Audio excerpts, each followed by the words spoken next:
An alien race from the depths of space colonizes Earth. Millions of people from around the world are sent to work in mines on other planets. Those left on Earth are controlled with implanted tracking chips and giant alien robots positioned around the perimeters of cities. Oh, wow, you hear me? Ah!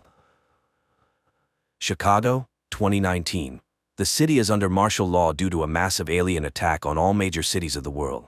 The Drummond family, a father, a mother, and their 2 sons, tries to leave the city, but all exits are blocked. When a police officer stops their car at one of the exits, the father presses the gas pedal and breaks through the blockade. Entering an exit tunnel, the man is forced to stop as the exit is blocked by aliens. Taken by surprise, the father freezes, although his wife asks him to turn around. Suddenly, an unknown pulse tears through both adults sitting in the front seats. The children, looking up, see an incomprehensible creature standing right in front of their car's hood. 9 years later, the world, having surrendered without a fight to the invaders, is completely under their control. The operation of vital productions, including power plants, has been restored everywhere. The aliens are called legislators because all laws and rules now come from them. Over the years since Earth's surrender, the aliens have forced humans to build suitable living spaces for them underground, called closed zones, where only high-ranking human officials are allowed entry. It became clear that the alien invasion aimed at Earth's resources, their extraction, and exportation led to huge social stratification. The rich, working for the aliens, continue to live well, while the poor have lost all guarantees, including education and healthcare. Police lawlessness thrives, and the deportation of all undesirable people from the planet has begun. The alien systems block all communication lines, so people know nothing about the life of other cities and countries.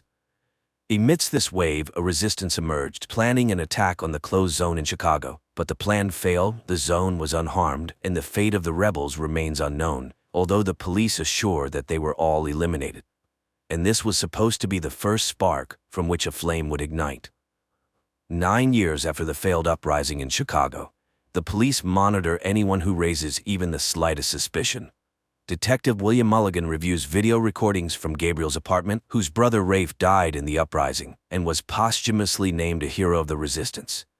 The guy goes through his usual morning routines, then wakes up his girlfriend, showing her a photo taken on the other side of the lake, where visiting is now prohibited. But the girl does not want to believe in a change in their lives and asks not to invent the impossible. Gabe leaves the house where his friend, who has obtained and repaired a boat, is already waiting for him, so they can sail out of the city tonight. But Gabe reminds him that he is under round-the-clock surveillance. Meanwhile, Mulligan reviews the newspapers and sees an advertisement for the Phoenix fire suppression system, after which he goes to his old friend Jane, who now runs a brothel. At the entrance, he sees the Phoenix emblem on the wall and notices the police chief. The owner greets Mulligan as a good friend and hands him a gift box, mentioning the Donnans and their gifts. Returning to the police station, he shares his findings. Phoenix exists and is preparing something for the New World Masters, but his partner does not believe that anyone could have survived the last purge. At this time in the subway, 2 resistance members meet because the newspaper advertisement is a battle readiness order given by their leader, whom they call First. He has learned that there is an entrance to the zone through the stadium, and soon there will be a Unity Festival, which high-ranking aliens will attend. The only thing left is to infiltrate. The next day, Gabe goes to work, having passed through the recognition system, since every person now has an identifier chip inside.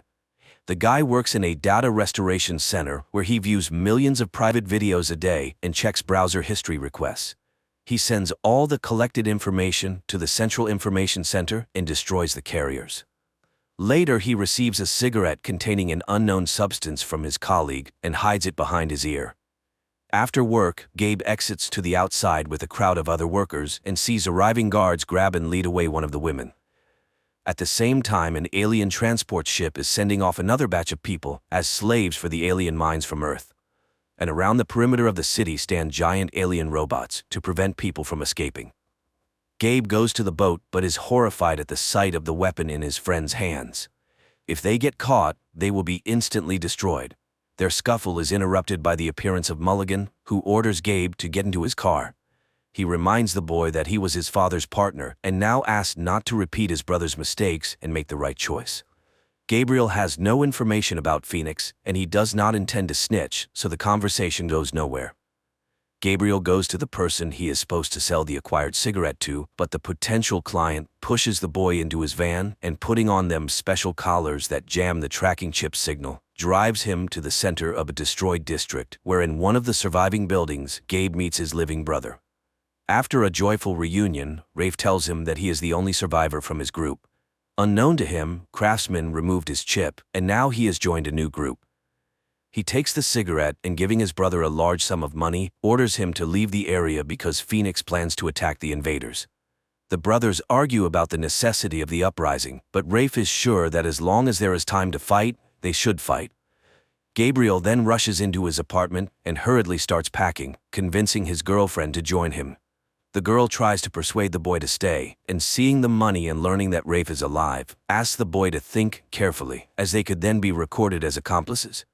The couple argues, unaware that the police are closely listening to their conversation. Gabe leaves alone, but immediately encounters Mulligan, who was following him. Gabriel runs away from Mulligan and hides in the secret passages underground. He puts on the remaining collar, and the aliens' drones do not lose sight of him. Mulligan returns to the station, where he has an entire room dedicated to Phoenix, and notes that Rafe might be alive. At this time, Rafe's carrier pigeon reaches the recipient, and the information is passed along the chain to a secret IP center, where upon entering the received numbers, its worker displays Phoenix's target, an official who will gain access to the closed zone that day. The newspapers immediately publish Phoenix's announcement, and the group members receive the call. One of them, working on the radio, plays a conditional track heard by a man with a dog, who immediately takes her for a walk. Her bark is heard by a mechanic girl who rushes to her car. Later they arrive at an underground clinic where a doctor performs complex operations to remove the tracking chips.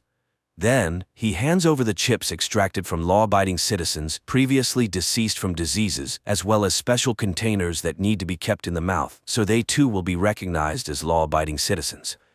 Meanwhile, one of the resistance members, serving as a priest, meets with Rafe. The pair goes to an arms dealer and receives invisible explosive material from a girl extracted from a crashed alien ship. If attached to an organic carrier's skin or hair, scanners will not be able to detect it. Later, the resistance group gathers together. The leader distributes containers with new chips and shows a photo of the person who will go to the aliens. Lastly, he hands out poison capsules to everyone, which will help avoid being captured alive by the enemy. The group freely enters the festival and attaches the invisible alien explosive device to an official. He goes to the arriving aliens and explodes with them.